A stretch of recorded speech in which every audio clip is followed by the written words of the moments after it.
Good morning. I'm Mark Coble, Partner and Marketing Director at Nationwide Construction Disbursing. Welcome once again to Disbursing 101. Today's Construction Disbursing briefing is brought to you by the staff of both locations of Nationwide Construction Disbursing and by the staff of our title affiliates at Title Partners Agency, LLC. Today's briefing is about assessing contractor risk. One of the first questions we ask when determining whether we will approve a disbursing engagement is, who is the contractor? Most of the contractors that we work with across the nation are good at what they do.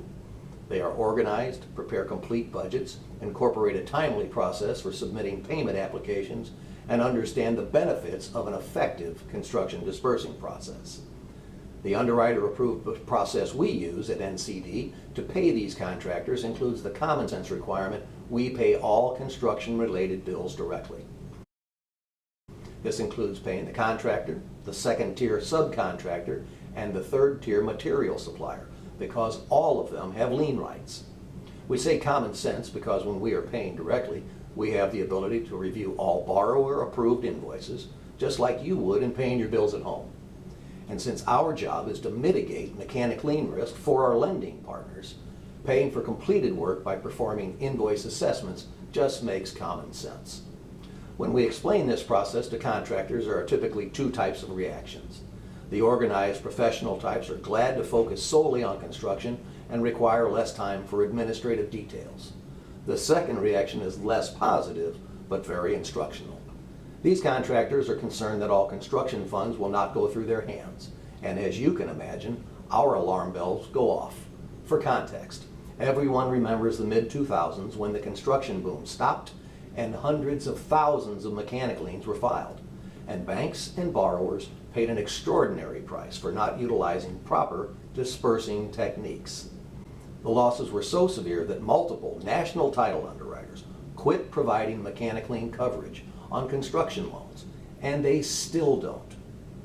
Now, when we receive a negative reaction to our requirement to pay all our construction bills, our experience is that the contractor may need funds to carry some of their operating expenses or may want to fund other construction projects.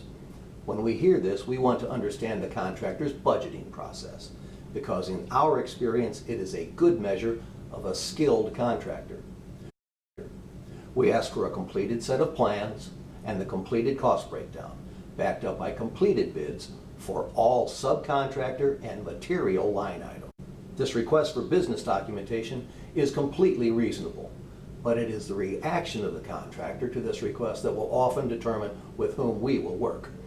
If this request is met with answers like we don't have them all yet, or we aren't ready for that type of detail, or that is impossible for this type of project, we can now more fully assess the contractor and the risk we are asked to assume. Asking good questions at the beginning of a construction loan process always makes sense for lenders and their disbursing partners.